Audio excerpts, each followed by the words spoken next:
문재인 정부에서 임명된 기관장의 거취를 둘러싼 공방이 계속되고 있는 가운데 최근 들어서 정부 여당이 한상혁 방송통신위원장 그리고 전현희 국민권익위원장 자진 사퇴를 압박하는 모양새가 계속되고 있는데요.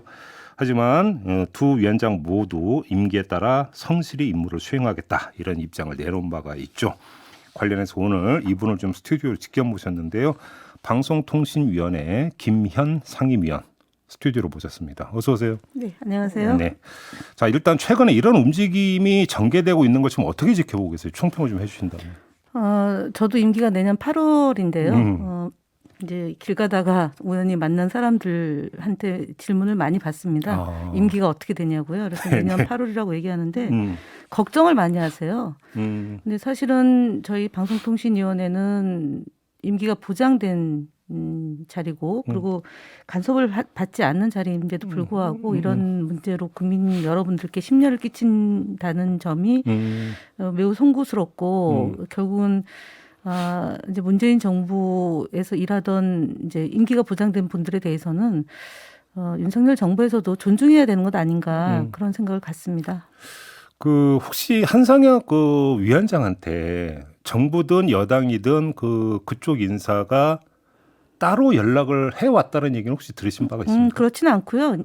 국무회의 참석을 하지 마라라는 연락 정도만 왔고요. 다른 거취와 연락은 관련해서는 대통령께서 공개적으로 알아서 하라라는 얘기와 뭐 여러 차례 권성동 의원이나 가방위원회 그 국힘 의원 소속 의원들이 얘기한 거 외에는 뭐 직접적으로 거취에 대해서 왈가왈부는 없었던 걸로 알고 있습니다. 그러면 국무회의에 참석할 필요가 없다는 연락을 받았잖아요. 그때는. 네, 그렇죠. 실무자를 통해서 연락이 왔던 실무자. 거죠. 그래서 네. 그거 외에는 그러니까 그때 할 때도 뭐 다른 얘기가 덧붙여지거나 이런 것도 없었고. 네, 그렇습니다. 네. 아무튼 근데 이제 공개적으로 발언을 하고 이제 몇 분들의 어떤 주장을 종합을 하면 문재인 정부 내지 문재인 대통령의 철학과 다르지 않느냐 이 점을 강조하던데 어떻게 생각을 하세요? 저희는 사실은 2008년도에 방송통신위원회가 설치가 됐고요. 그에 따라서 방통위법이 제정이 된 거죠.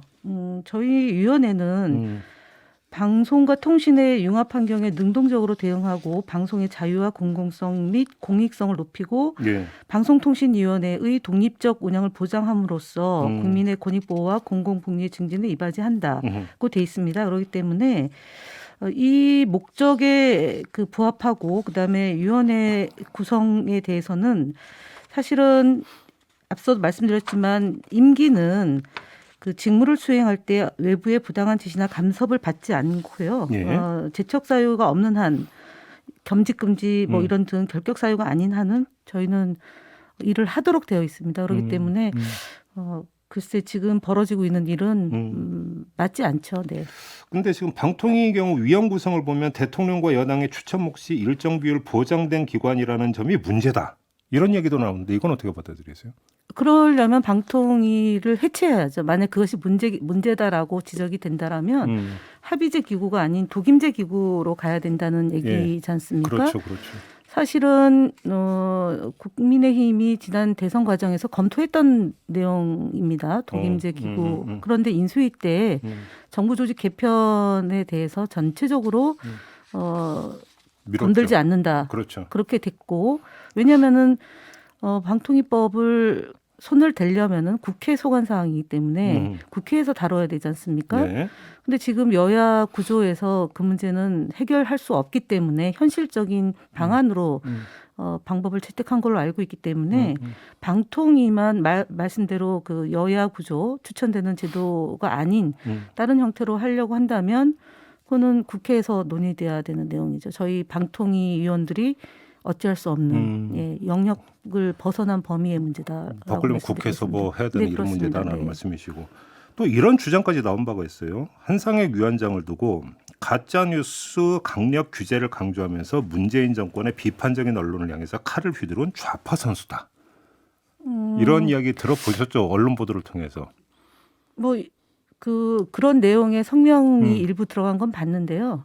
제가 사실은 2020년 8월 달에 그 상임위원으로 되고 상반기는 이제 정부 여당의 그 상임위원이 부위원장을 맡아서 국회에 출석해서 국정감사 등 이제 국회의 소관 업무를 담당하고 있는데요.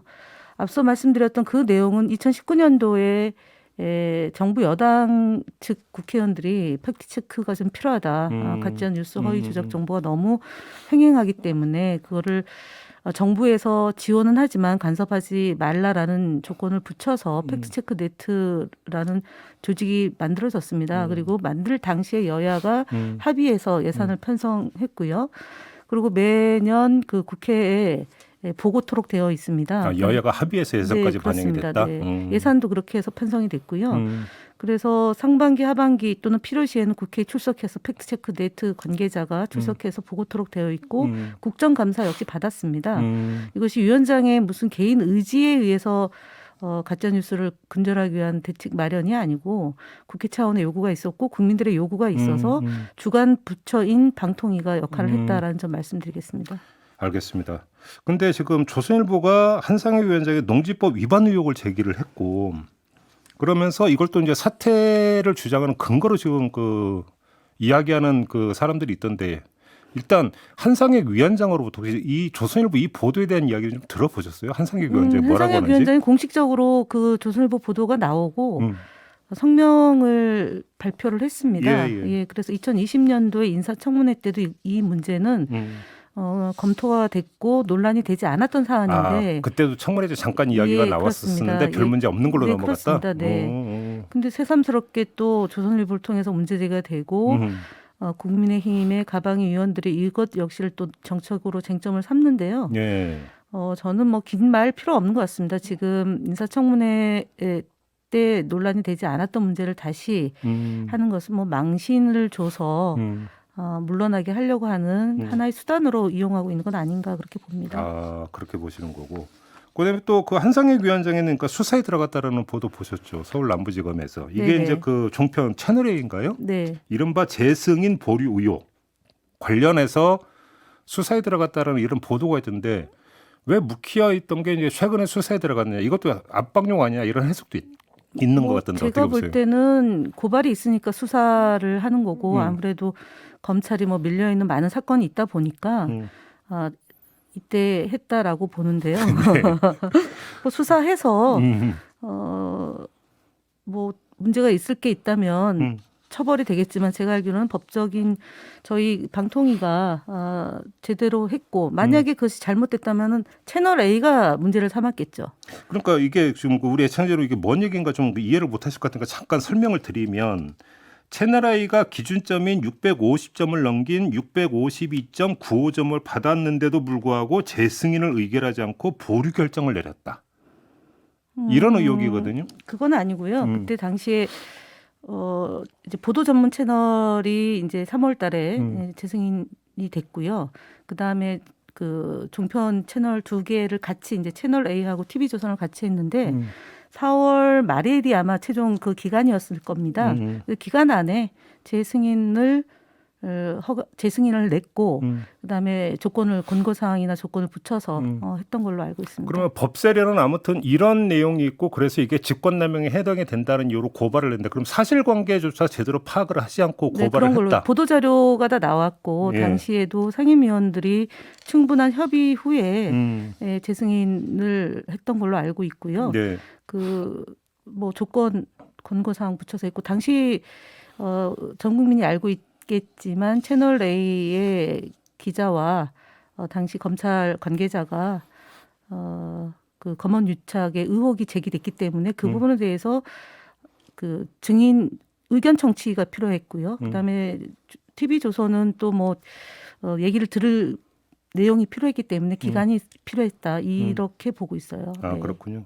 감사원 감사 들어갑니까? 방통위에 대해서? 연락이 왔다고 언론 보도를 통해서 들었습니다. 그게 지난 월요일 날 저희 실무진에게 연락이 왔고요. 그리고 언론 보도는 어저께 나오고 사실은 2022년 감사원 감사 대상 기간이긴 한데 전격적으로 이루어졌다는 점에서 국민들이 좀 의아해 생각하고 언론에도 그렇게 해서 주목받고 있는 것 같습니다. 지금 제가 몇 가지 사례를 그러니까 쭉 하면서 지금 질문을 드렸는데 이게 다 우연의 일치인가요? 아니죠. 아니죠. 그러니까 방송통신위원회의 위원장의 임기가 내년 7월까지인데 사실은 국민의힘의 지난 인수위 때 미디어 혁신위원회를 만들어서 미디어 전반을 좀 들여다보고 개혁과 혁신을 하겠다라고 했는데 어떻게 그게 여의치 않았는지 그 위원회가 아직 구성이 안 됐습니다. 그런 과정에서 6월 10일 날 그 원내대표께서 위원장의 거취에 대해서 언급을 했고 그 뒤에 이제 계속 이어지는 뭐 농지법 위반 문제나 아니면 검찰의 그 고발건에 대한 조사, 그다음에 감사원으로 이어지는 건데요. 사실 저희 방통위는 앞서 말씀드렸지만 5인 체제잖아요. 위원장은 대통령이 임명하고 그다음에 차관 한 분도 대통령이 임명하고 그리고 여야에서 각각 그 야당에서 2인, 그다음에 당시 집권 여당이 1인, 그래서 5인으로 구성된 독립된 협의기구입니다. 그렇기 때문에 앞서 말씀하셨던 그 재승인 제허가 그다음에 나머지 문제도 다 협의하에 일을 처리하는데 콕 집어서 임기를 그만둬라. 그리고 정치적인이다라고 얘기하는데 그 정치적인 판단을 만약 했다면 그 이상의 그 지적이 나와야 되는데 기존에요. 그런 거는 제 기억엔 별로 없고 이분이 이 변호사 출신이고 또 오랫동안 이 방송 쪽에 그 변론도 담당하고 이사로도 활동하고 되게 합리적으로 그러니까 위원회를 운영하고 있다. 이것은 대다수 사무처 직원들도 그런 판단을 하고 있기 때문에 좀 이게 집권 여부를 떠나서 임기가 보장된 자리에 대해서 이렇게 얘기하는 것은 제가 볼 때는 좀 당황스럽다고 말씀드리겠습니다. 근데 그럼 왜 그럴까가 궁금한데 한쪽에서는 이게 공영방송 사장 교체를 하면 사전작업 아니냐 이런 해석도 있거든요. 어떻게 생각하세요? 지난 시기에 그런 일들이 있어서 예. 사실은 그 사장 임명도 국민들이 참여하는 방식으로 했고 예. 그리고 면접하는 과정에서도 저희가 국민들의 그런 다양한 의견을 개진해서 방통위에서 면접을 하고 심사를 했지 않습니까? 네. 만약에 이 문제를 가지고 거론한다면 방통위원장만의 문제가 아니라 그 논의에 참여했던 상임위원 전체가 감당해야 될 몫입니다. 만약에 뭐가 문제가 있다라면.